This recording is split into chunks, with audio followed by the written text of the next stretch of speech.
We are now down to our conversation, and my guests are waiting. Let me introduce the first. She's a mother of two. She's an accomplished IT person. And I don't know what else to say. She's a princess from Benin Kingdom. She's a princess from Benin Kingdom. And she's from that great family, the Gubadia family from Edo State. I have the greatest pleasure to welcome Princess Rachel Gubadia. Good morning, Princess. Good morning, sir. Good morning. You are looking beautiful and gorgeous and princessly this morning. Thank you. And of course, also joining us is a grandmother. She's a mother, she's a grandmother, and we are proud of her in the family. She was a nurse, she's a retired nurse, and for those of you who love music, and of course, you know Beyonce. Beyonce did this, what is it? It's a film around one of her songs titled Black is King. If you remember, Black is King, and it's about Africa and Africans and so on. And the lady who acted the part of grandmother in that very famous Black is King movie, which is the track of one of her songs, is Mrs. Mojisola Odegbami. I have the greatest pleasure to welcome you to the show. Good morning. Look, I don't know where to start, but you are in Nigeria. Let me start from Nigeria. Okay, you are now in Nigeria. You are here to launch a foundation. So tell us about that foundation. Let's start from there. Okay. Well, if you remember, the dream started when I followed you to the Sickle Cell Foundation in Surulere, when we went to meet Chairman Sickle Cell Society, Professor Akinyanju. And being that I was from Benin, and I saw the way the hospital and the clinic was in Indiaraba, and which we don't have that same facility in Edo State. Unfortunately, Edo State is still as backward as God knows how many years ago when I was young, born there. So the challenges of hospital, the challenges of not having money to go in there to buy medicines, even a blood exchange of 5,000 naira, people are just dying just like that. And unfortunately, the awareness is not that much in Edo State, going back into the villages whereby people are not doing tests before having children. So you can see a family the man is a driver, the woman sells in the market, they have 5 sickle cell children, which is a challenge, and in and out of hospitals. So I just thought, after that visit, I went back to UK and I thought, okay, what do I do now? So I have to now see a way of how I can help the people in Edo State, most especially. And since 2000, and we had that visit 2010, and since then, I've been going back to Edo State. So after the visit, and I saw how the facility was run, whereby, for example, MTN, they're giving the clinic free medicines than most banks were. So it was not down to me. My vision was to have that same facility in Benin, whereby any sickle cell warrior can just walk into a clinic, have that same facility, state of the art, where they can have free blood, free injections, even if to be admitted, they can be paid for free. So since then, I'll be going back to Benin to be doing that solely by myself, whereby I save up, I go to Benin, buy medicines, pay for their hospital bills, buy blood for them year in, year out. I'll be doing that up until, and when I was doing that, so a lot of my friends on social media, because I'm on social media as Princess Yeti. Since 2009, I've been showcasing a life of a sickle cell warrior, which is my life. So when I'm well, I'm up and about, raising my boys. People see me. Then when I break down, I'm in hospital, going through blood transfusion every 6 weeks, which is 10 pints of blood. I show it live. People see it. Why did I come about that? It's just for people to understand this sickle cell, because Unfortunately, that ignorance is still there. People don't understand sickle cell disease. That today we are okay, tomorrow we are not. So doing that on social media since 2009, I was able to, when I go to Benin to do the donations, support the sickle cell, I show it live. And people have been saying, oh, Princess Yeti, let's join you with this program. Let's join you with this program.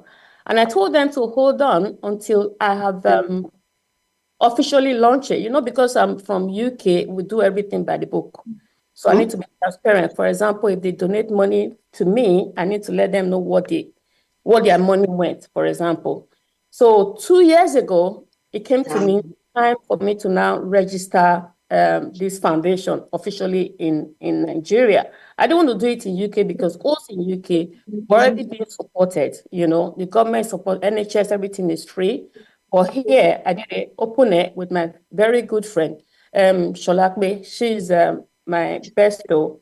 She's one of the trustees in this foundation we've launched. So and I said, okay, it's my birthday, my milestone birthday this year. Let me now do it officially, which is a combination of my birthday, celebrating my life, living with sickle cell all this year, surviving it, and also let now make it official tomorrow to now launch this sickle cell, whereby the people that have been begging, they want to support me all these years, they should now support officially. And whatever I raise, I'm going to be transparent and all that. So here's where we are. So what we raise tomorrow. Okay, let's start. So yeah, okay, let's start from the beginning. You've been mentioning sickle cell and this incredible story and so on. But where did it all start? How did you know? I want the very beginning. I want people to understand the essence of what we are doing, to understand sickle cell, as it were. Start from the very beginning, when you realized or when you were told that you had sickle cell and what you went through at that very beginning. Go back to the beginning. Let me go back to the beginning, which is 50 years ago, almost. Congratulations, by the way. I was going to wait till the end to congratulate you on your birthday. You are looking 20. Well, you are 21, so don't worry. I will tell you the secret. Ask me the secret of this, and I will tell you. Should I tell you the secret now or later? No, later. Okay. So yeah, I was born in Benin with sickle cell disease, and I was told my parents didn't know I was a sickler until I was 2 years old. I was in and out. They didn't understand it. Obviously, there was not much awareness then. So it was found by Dr. Osunde, then in Edo State, that was a sickle cell warrior when I was 2 years old. And unfortunately, my mom, she's quite fragile in sense of she couldn't understand when I'm on admission, taking blood, and she comes to see me, she will faint. No, because she just wasn't strong. So my grandmother had to take me in to bring me up. My grandmother was, I wanted to correct you on the princess level. It was actually both. I'm the granddaughter of King Kayode of Ijere-Ekiti. My grandmother was the first daughter of King Kayode of Ijere-Ekiti, who now happened to marry Binima. So they added me to my grandma because she was strong. She could take all the, looking after me.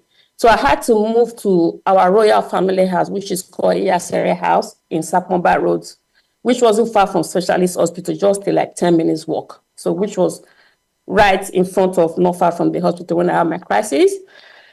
So if I remember my life in the challenges I had, obviously going to Specialist Hospital almost every 2 weeks, I was having my crisis pains.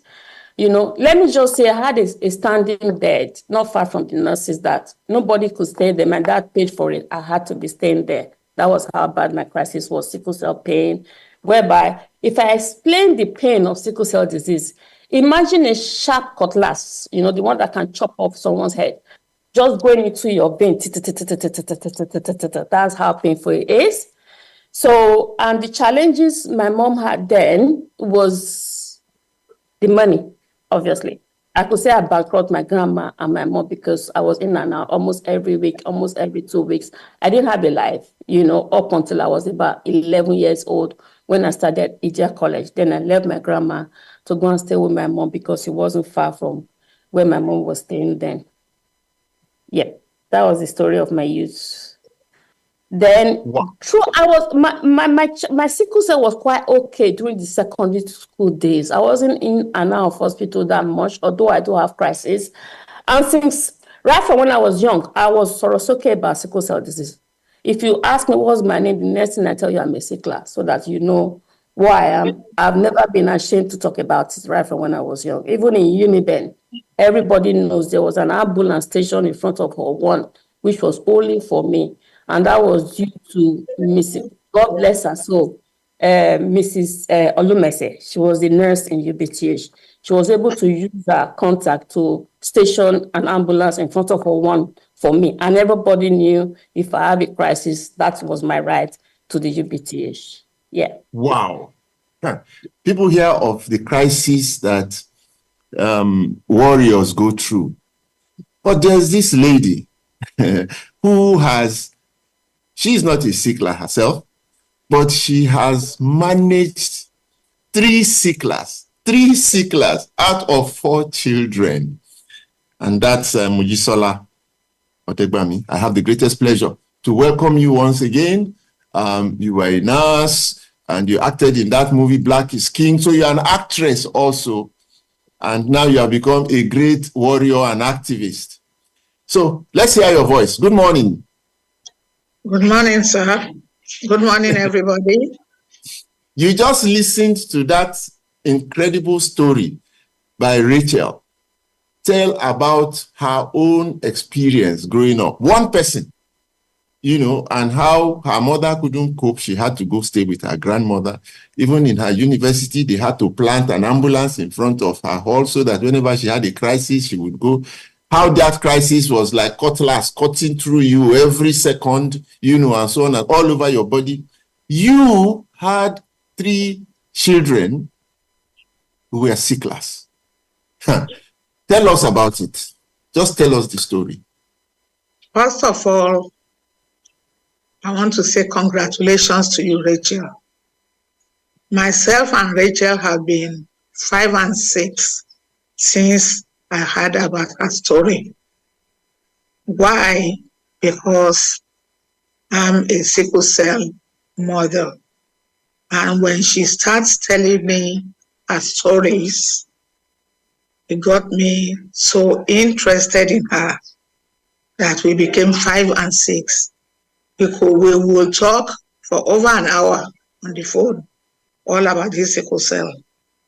So thank you very much, Rachel. I miss you. Well,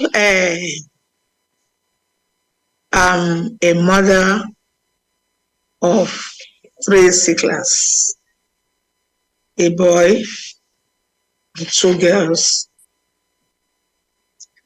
The problem with us in those days when we were getting married was that we never check our, genes or whatever before we got married. We just see this man, we see this woman, we love ourselves, we propose love, and we start having babies. And that did a lot of damage to many people, and is still doing it up till now. If we can teach our children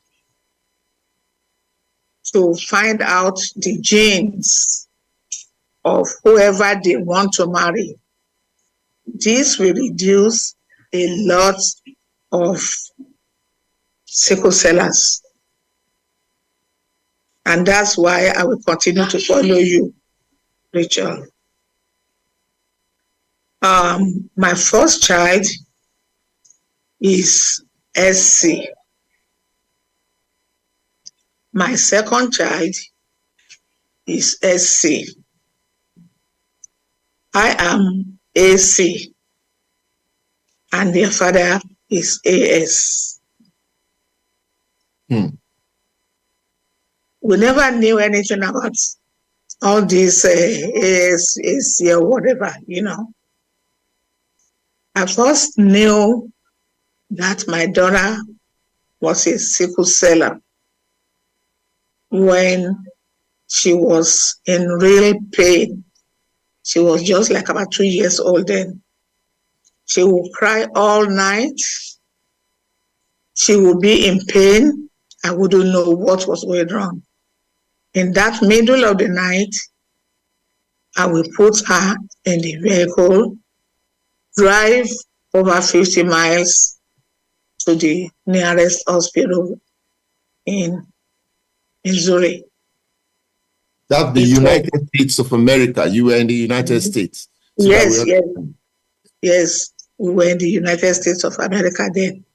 I will drive over 50 miles in the middle of the night until I got there one night and they ran some tests on her. That was how we discovered that she's a sickle celler.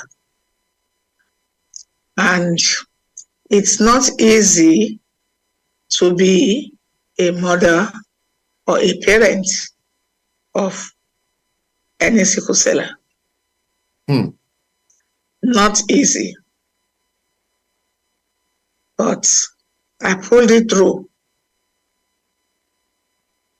The first time it happened, I would cry my eyes out, looking at my daughter in pain. I would do whatever I could to calm her down, to relieve her pain and everything. There was a particular time that 3 of them were in pain on the same day. Wow. Yes. 3 of them were in pain on the same day. I was looking at them, wriggling in pain. There wasn't much I could do.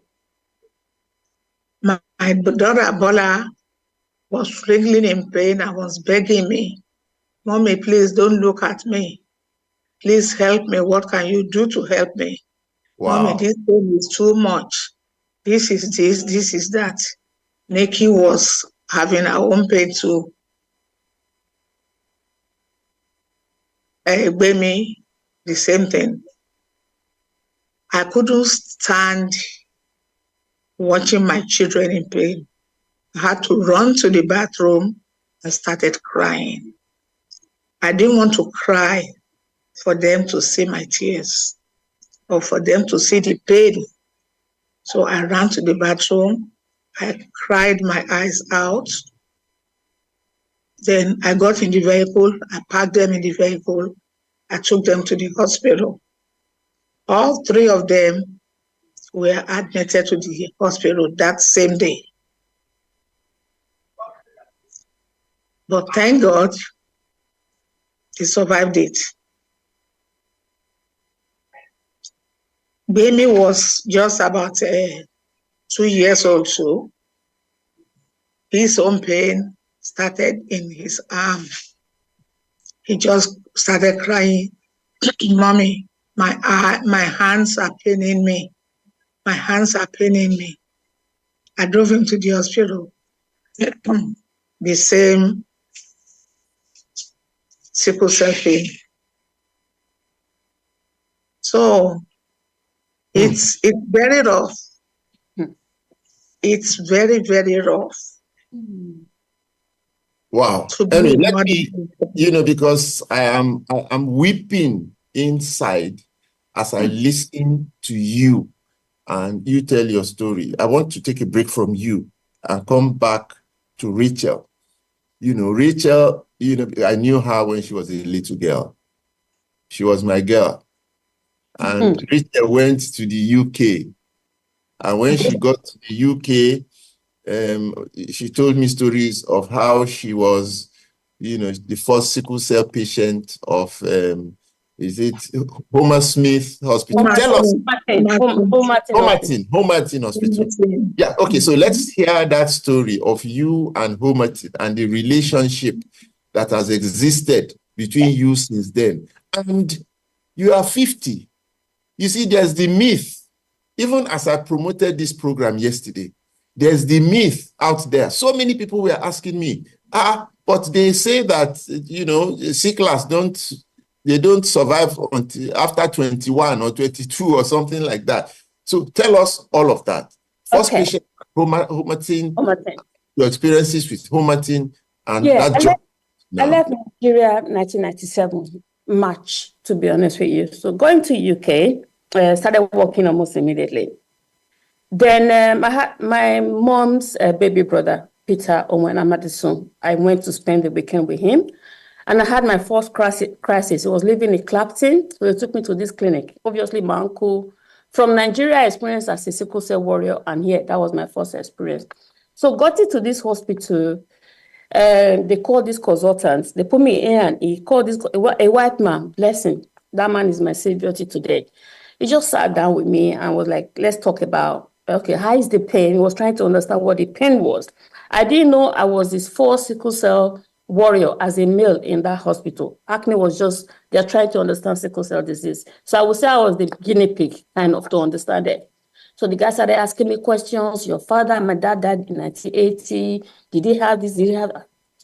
In fact, when he was asking me too many questions, I was like, this man, you want to ask me questions to deport me? Ni killing gbogbo question. Yeah, please, I can't give you all my family history. But I didn't understand. He was trying to understand the medical history of my family to understand why I was born with sickle cell. So I told him what I could say. And he admitted me, started giving painkiller and all that. So that's how I started as the first male. But I will tell you a very particular story, which was a starting point to what changed my perspective about sickle cell. In Nigeria, unfortunately, the culture, the way they treat sicklers, they kill us. When I mean kill, not physical kill. You're a sickler, be there. You can't, don't go, don't do this, don't do that. Don't walk, don't talk. Don't go to uni. If you have crisis, stay at home. That was our culture, which I understand every parents were afraid of us, fragile, we can't do anything, we can't marry. But when I was with this sickle cell, this my consultant, Dr. Amos, then he went, what did I do in uni? I told him I read computer science. And I said, oh, that's wonderful. He said, okay. Then David Blunkett was the Minister of Home Office, and he was a blind man. And I said, okay, what do you want to do with your life now? To me, back home, sickle cell, we don't have dream. You go to uni, you try, you have crisis in the middle of exams, you might stop a year, resume again and all that. And I said, what do you mean that, what do I want to become? He said, no, what do you like to do? I said, well, I read computing. It was interesting. I would like to continue that. I said, okay. Do you know what this man did? He went to meet the community, Hackney community, who were about eight. I was the only male, the rest were men. He now said, these sickle cell people, they believe they cannot do anything with their life because of their disability. Sickle cell today, sick, tomorrow they are in hospital. But there's one particular guy that said she likes computing. Let's send them to a computer school. So he raised money, paid for a private computer in Dalston. They were giving us money every day to go to the school. They trained us in IT from the beginning. They bought us a computer. All expenses paid by this community, Hackney. And we actually graduated with, I think it was OND, and they put it in Hackney Gazette. Hackney, it was blown in newspaper with him. And that's how I ran with my dream. So what he now said about the David Blocker was, if a blind man can lead a whole country, as a minister, he said, why can't you do that as well? That was what just went into my head, and I ran with that dream. As soon as I finished my OND in computing, I enrolled myself in the night uni in Holloway School while I was doing some care work job just to survive during the day. Graduated from that, and the rest is history. Got my first job in Royal Bank of Scotland as an IT, earning good money, and I've never looked back since. So, and that, when I now came to, that was one of the reasons why I came online on social media to say, all the sickle cell in Nigeria, change your perspective. You can become something. You can work. Don't get it twisted back on where they think we are fragile, we cannot work, we cannot do this. No. This country has taught me you can become what you want to become. You can be a doctor, you can be a minister, you can be anything. So hence I've been going to Mommy Knows. So I'll be telling all of them, and thank God with that, the message I'll be passing on my Facebook, a lot of people have been invited for 6 marriages so far from my warriors who thought they couldn't marry. And there was one that the mother could not even allow her leave her state. I think she was in Port Harcourt all throughout her 25 years, but the girl left and the rest is history. So yeah, basically that's some. My story plenty of big check. So let's just. No, I wanted that part of the hospital. The hospital. Yeah. And how So far the they have hospital gone with one. the So the treatment hospital one. of the So treatment. what the doctor started with, they started giving us, I think it was pentidine, the painkiller. Here they was giving us Fortwin and Fortwin. I can't remember the other second injection. For that, they now started with pentidine. Then after a while, the guy started by asking us questions. Anytime we come to hospital, okay, what triggered this crisis? Maybe you say you were anything, maybe you were working or you overstressed yourself and all that. So the more the pain, by the time they started giving us that pentidine and it wasn't working that much, they now increased it to morphine. So they were not giving us morphine injections. Then then they didn't have a machine to be doing when we were short of blood, they give a blood exchange, So they started with doing it manually, remove 1 pint of blood, put one in manually, which was, it was quite hectic, it's a whole day thing. So then if we have crisis, what he now did was, before, if you come to home, you can be in A&E for 8 hours because, and he now understood with sickle cell, if you don't have oxygen immediately, everything can just happen in your body and you can just die less than 5 hours. So by understanding that, so as what he now did, he now put a policy in A&E in home. When you come in, and if you're a sickle cell, we already have our book in the system. We go through, we don't wait. 10 minutes of arriving, they've given us our medications. If they give us maybe 3 times painkillers, if the pain is still there, they will admit us immediately. And they will do all the blood tests to make sure we're not short of blood, to make sure the level of the blood we have in body. And then they put it, they'll admit you. Then what he now did as well was, before, when we started, they didn't have a unit, a room where you can come during the day, because a lot of us, like parents, we didn't want to be staying overnight in hospital. So he now created a room, we call it medical day unit, whereby you can just come in during the day, take your painkillers, wait a minute, and go home. And another thing he did before he retired, for me, for example, since 2006, I've been on a blood exchange transfusion procedure. Every 6 weeks, they will remove 10 pints of blood and put 10 pints back in. What that does is like they use this dialysis machine. So it's like rotating your blood, removing the old sickle blood. So by the time they've done the 10 bags, 80% of the sickle has left your body. So you now have 80% of good blood like AA people. So that means for that 6 weeks, I'm sickle cell crisis free. I don't have pains because they removed the sickle blood anyway. So there's no point of me having sickle cell pains. So when it's on the 5th week, everything would have rebirthed itself to full-blown SS, then go through the process again. So I'll be going through that process 2016 September. Every 6 weeks, I go to Home and go through that blood transfusion of 10 bags of blood. And I show it live to my audience on social media as well, for them to understand prior to and after. Because after they remove the sickle blood, I'm stronger, energizer body, working and, Wow. Yes. I don't even know what to say. I don't know what to say. Mrs. Odegbami, okay. Just comment on that which you have heard and compare with your own experience. The advancements that were made in sickle cell in America, and how, this myth that you can't live long if you have, sickle cell, how that myth has been defeated, as it were, by experiences of people like you, because you have done remarkably well. Tell us about the system. What happens in America? Well, in America, they do take good care of them. And I learned so much from Rachel. All she was describing, I was following her. All her blood exchanges, 6 weeks on, 6 weeks off, and everything. I learned a lot from her.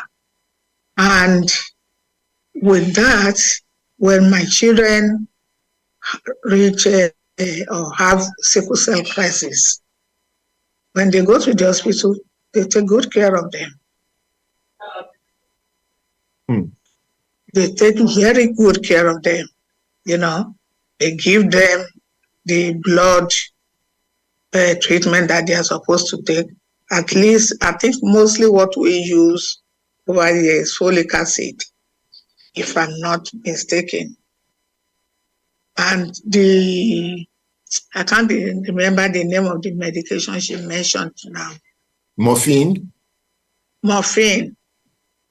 That's a painkiller of the highest order. Morphine is what made many sicklers in America become drug addicts. Because they get used to that morphine, and if they haven't gotten that morphine, they don't feel they're okay. That's the problem with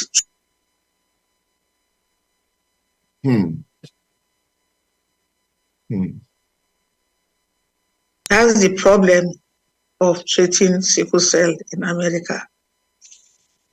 My children, they try to cope a lot with it, but most times when I see them go through the crisis,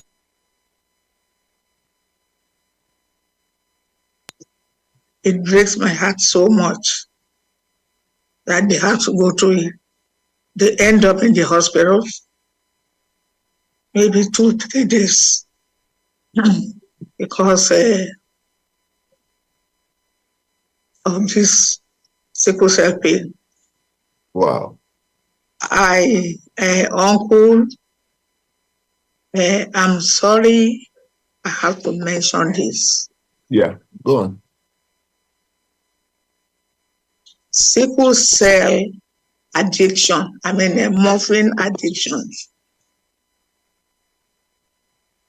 was one of the things that killed my son, who I'm still mourning today. Today is his 40th day of burial. He didn't have any choice. He was used to having morphine as a relief of sickle cell pain. So when he got to Nigeria, all he could think about was morphine or anything that could relieve him of that pain. You know, any of those things are easily available in Nigeria. So it really breaks my heart that we haven't gone that far in Nigeria to control what other countries are trying to control. Really breaks my heart. Well, I knew we weren't going to talk about him, but it breaks my heart. That's okay. That's okay.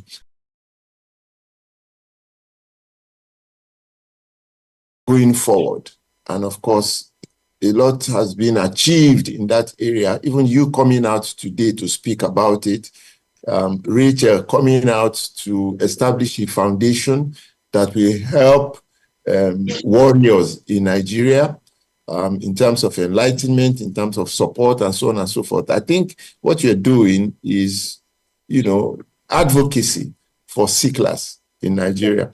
This is Eagle 7 Sports Radio, believe it or not, because the conversation is not about sport, it is about life, it's about love. And we've been speaking with two incredible heroes, women, one a carrier, the other a carer, and both of them are victims of sickle cell anemia. Whether you are a warrior of it or whether you take care of those who have it, the pain is common. And in fact, the pain extends to the rest of society, So let me go back to Mrs. Odegbami. And I know that you have gone through this for over 50 years now, going through this over 50 years. It never goes away. And until the day you die, you will still continue to go through it because fortunately, your children are still alive. At least two of them are still alive, and you still relate, you still take care of, even from your distance, even from your old age, and so on and so forth, you know, so we don't get over it. Well, Mrs. Odegbami, I know that your experience would help a lot of people, young girls, young boys, particularly in prevention, in avoiding this situation. I want you to speak across to them now. Speak across to young couples who are in love, who are supposedly in love. I lost a friend of mine recently, Steve Mamunyega. He's a Ghanaian and fine, handsome man who married a former Miss Cameroon. She was so beautiful that even when they did their tests to find out compatibility, they realized that they should not get married because their blood combination would actually bring up sickle cell, sickle cell in their children. But they were so much in love that they said they wouldn't mind whatever it costs. And they got married. They had 3 children. 2 of them were sicklers. And I know what Stephen and his wife went through. They are divorced.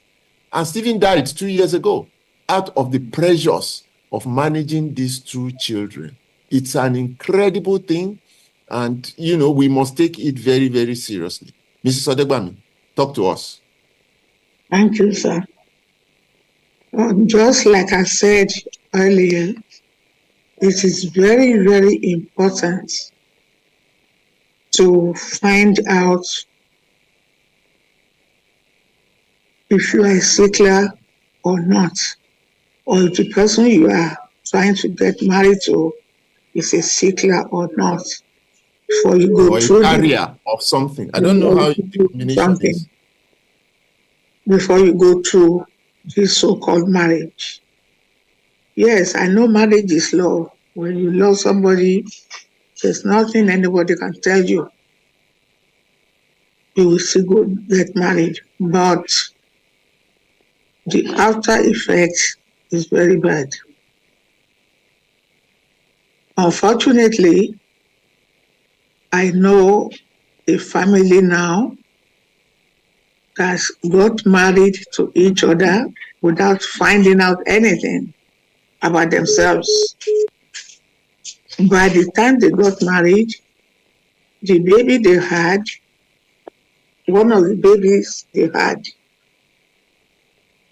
I just noticed the signs of sickle cell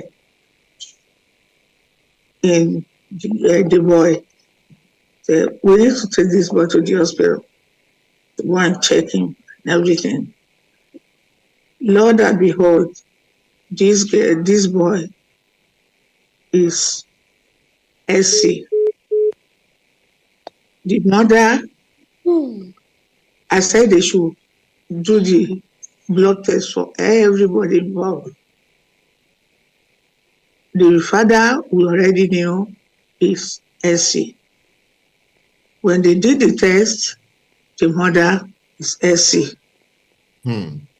The senior sister that was before this boy is SC. Wow. Yes. Now they are all battling with this SC disease. So they have to be taking themselves to the hospital every month. I have a family hospital for family. So go there every month. Do whatever they need to do for you. Get whatever medication they ask you to get.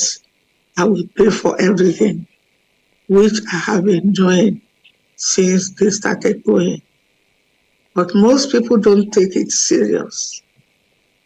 They feel, oh, she doesn't want us to marry each other or whatever. But it's more than that. We have to do the test before getting married to each other. And we always, maybe we do a campaign with these children of nowadays. Maybe it will get to them one of these days. Because it's very sad to see a whole family battling with sickle cell. It's very sad. Yes. Thank you very much. Well, Rachel, you have taken a giant step. You have taken a giant step. On behalf of all Nigerians, I want to congratulate you first. On your birthday, you are 50. My goodness, happy birthday, baby. You see, they say you don't they say you don't live beyond 20-something. Now you are 50 and you are looking as radiant as you are. So what's the secret? You know how the publication, that Vanguard, when they said, my mom actually had a funeral 18th birthday for me because the doctor told her I won't get up to 18 or past 18. So my mom said, so she now called all your friends on your 18th birthday. I rocked. Although I did the home especially the next day. But I'm here now with 2 children, twins. They'll be 23 in August. They're in their final year. And life is good. Don't get it twisted. Sickle cell, you're looking at me now, you think, oh, but I do go to hospital. This year, I've been admitted 8 times already. I've gone in and out of hospital 8 times. Sickle cell is an expensive illness. It affects everybody. I'm talking of mom, friends, children, spouses, the family. It affects everybody. It is not a cheap disease. Emotionally, it's draining.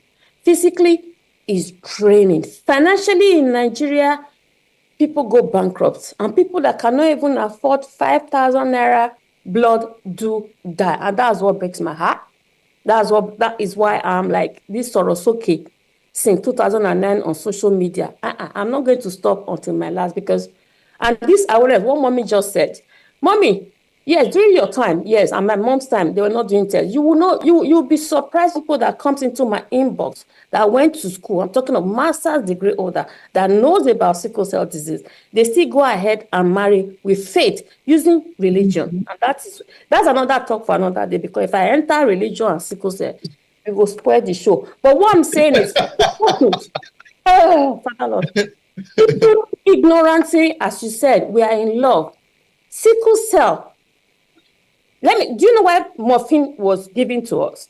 Morphine, let me tell you the history of morphine. You know cancer people that are dying, they're in chemo.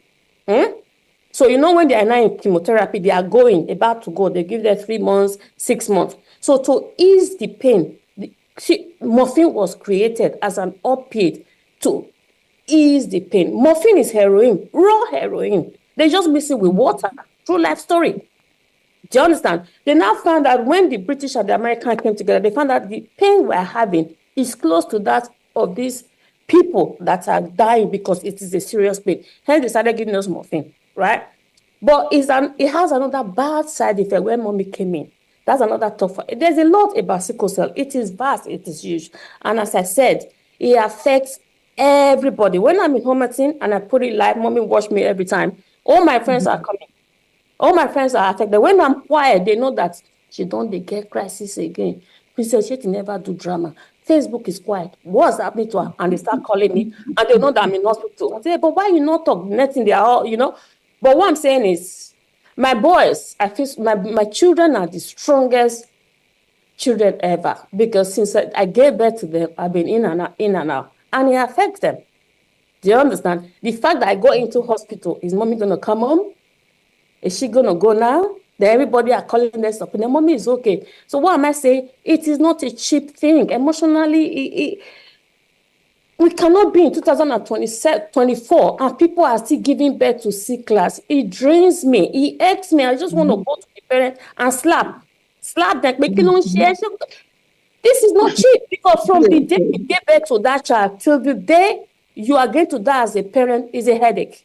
Financially, my mom, when I'm in hospital, she now FaceTime me. She calls me almost 6 times a day. She will not eat. She's 76, still going through the same pain as a mom of what mommy is going through.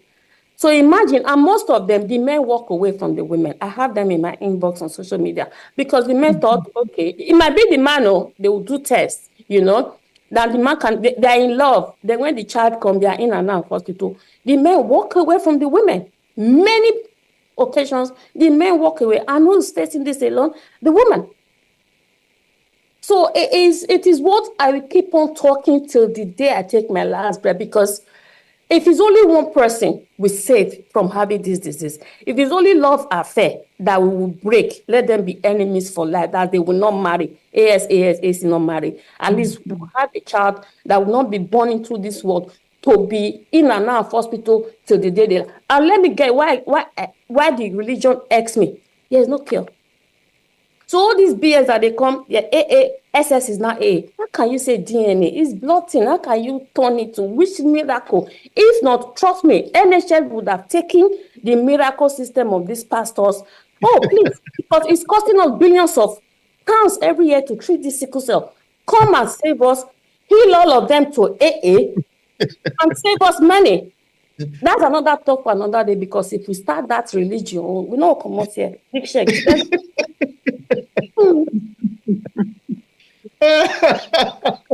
Okay, Rachel, we have something concrete. Finally, we have something concrete. That foundation. Tomorrow you are launching it. And I am going to be there with a few of my friends at Oriental Hotel. And you need a lot of support. I know this program is not asking people to support you or anything, but we need a lot of support for that program to help Nigerians, to help those who are sicklers, to create more warriors, to fight this scourge and this disease. And how is the best way now for us to do this? Because people need to get in touch with you. I can assure you that this program, we are going to repeat it tomorrow. We are going to put it on YouTube. We are putting it on Facebook. We are putting it everywhere. And people need to now get across to you. They have heard you and they want to support you.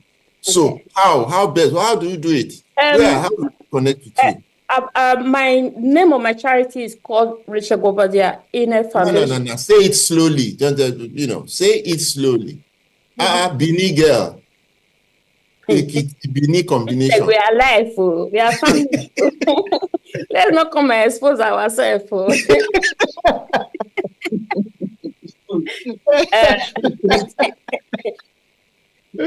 Foundation.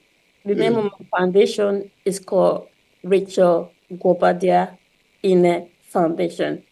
Ine is my ex-married name. I put that on it because of my boys. In case I exit when I'm 100 years old, then my boys, they will not continue, because they with it. They know what sickle cell is. They are into it 24/7, seeing me doing it for the persons they were born 23 years ago. So they are ready to advocate for me, which they be doing already. For example, every December, we go to Hobarton Hospital with them and we give our gifts to all the doctors and nurses looking after their mom. So that's on the side. My website is rogif.gov.uk. I will send you RGIF. Send them to me. I will put them on my platforms. Okay. And put them, attach them to we managed to sort out the open up the bank account, Wema bank account for the foundation. So I will send all the information to you and also PayPal for them to donate. Yeah. Or do you want me to say it now, the account? No. Okay. Don't do that now. They will hack your account now. They will take all the small money that is there. I will send you all the information. We have the last words. Yeah, so we will have the last words from you. Yes. What? Say that again. I say I need all the support, all the backing. I'm not based here. So what I do is I'm going to be going back and forth. Whatever we raise, I'll go to Benin. Benin is my priority for obvious reasons because Lagos one is not okay, thereabout. So it's Benin I want to face. Then from there, I've been invited to Ogun State already yesterday to come and do this. I said, okay, let me drink water, drop top first and all that. So yeah. So we're going global. Well done, well done. Thank you, So, sir. Mr. Odegbami, final words from you today. I don't know what you want to say, but it's up to you entirely. You have 1 or 2 minutes to wrap up for us this show today and to congratulate Rachel on our behalf. Yes. I want to really do that. And I want to thank you for bringing up this show. It's a show that is very dear to my heart. And more so, when you told me that Rachel is coming to launch her organization, I mean, I was very, very excited. Rachel is my baby. We are 5 and 6. And I pray that God will continue to elevate you in everything you are doing. Great woman. Great woman. Well, I think we have come to the end of today's show, even though it is the start of a movement, the creation of warriors. You know, I'm going to join that group of warriors to ensure that we support the Rachel Gubadia Ine Foundation as much as we can. We shall be there at Oriental Hotel at 4 p.m. tomorrow. It is not open to the public, but if we see one philanthropist who is happy at what they have heard and they want to come and support, of course, we will gladly welcome them there. You know, so on behalf of all Nigerians, we salute you, Mojisola Odegbami, for your courage, for your inspiration, for your hard work, for your dedication to your family, your children, all 3 of them that you brought up and have excelled in life. They have excelled in life. And that's a reflection of just who you are. You know, we thank you very much. Rachel, I congratulate you once again. Happy birthday, girl. Look forward to seeing you in 50 years' time. At that time, I will be 100. Keep forgetting I'm live. I will never behave myself.